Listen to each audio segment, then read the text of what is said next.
Shalom Bapak Ibu Saudara-saudari yang dikasihi Tuhan.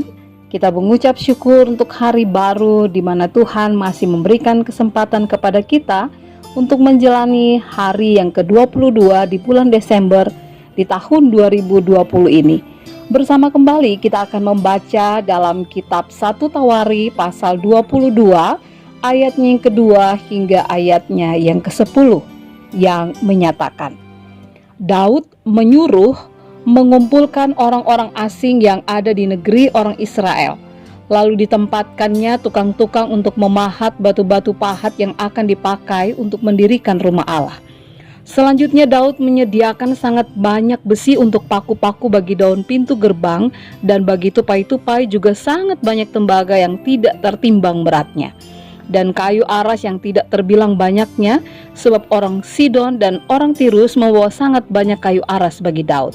Karena pikir Daud, Salomo anakku masih muda dan kurang berpengalaman, dan rumah yang harus didirikan bagi Tuhan haruslah luar biasa besarnya, sehingga menjadi kenamaan dan termasyur di segala negeri. Sebab itu baiklah aku mengadakan persediaan baginya. Lalu Daud membuat sangat banyak persediaan sebelum ia mati. Kemudian dipanggilnya Salomo anaknya dan diberinya perintah kepadanya untuk mendirikan rumah bagi Tuhan Allah Israel. Kata Daud kepada Salomo, anakku, aku sendiri bermaksud hendak mendirikan rumah bagi nama Tuhan Allahku. Tetapi firman Tuhan datang kepadaku demikian, telah kau tumpahkan sangat banyak darah, dan telah kau lakukan peperangan yang besar. Engkau tidak akan mendirikan rumah bagi namaku, sebab sudah banyak darah kau tumpahkan ke tanah di hadapanku. Sesungguhnya seorang anak laki-laki akan lahir bagimu, ia akan menjadi seorang yang dikaruniai keamanan. Aku akan mengaruniakan keamanan kepadanya dari segala musuhnya di sekelilingnya. Ia akan bernama Salomo, sejahtera dan sentosa akan kuberikan atas Israel pada zamannya. Dialah yang akan mendirikan rumah bagi namaku, dan dialah yang akan menjadi anakku, dan aku akan menjadi bapanya. Aku akan mengokohkan takhta kerajaannya atas Israel sampai selama-lamanya. Demikianlah pembacaan Alkitab. Dalam Alkitab, kita bisa membaca kisah Daud sebagai seorang raja yang sangat hebat dalam sejarah Israel.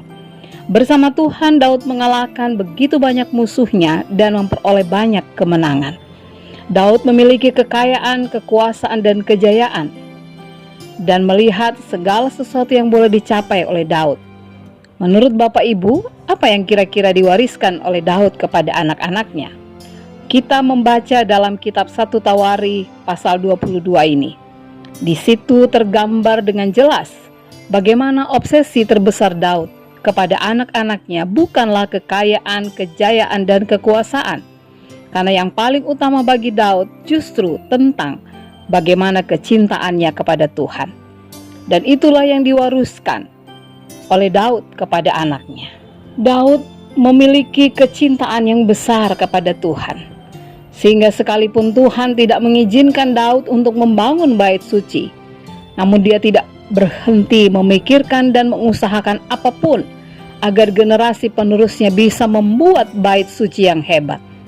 Ia bahkan menggambar rencananya dan menyerahkan kepada putranya Salomo.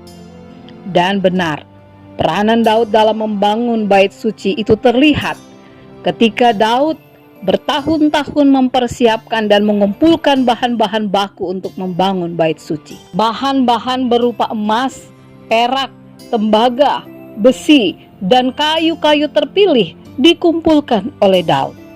Bukan sekedar bahan-bahan tersebut yang membuat Daud berperan besar dalam pembuatan bait suci, tapi bagaimana ia bisa menginspirasi Salomo tentang bagaimana mencintai Tuhan.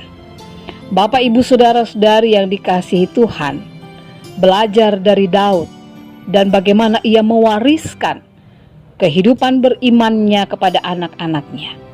Pertanyaannya bagi kita hari ini, apa yang hendak kita wariskan kepada anak-anak kita? Apa yang hendak kita wariskan bagi orang-orang yang kita kasihi?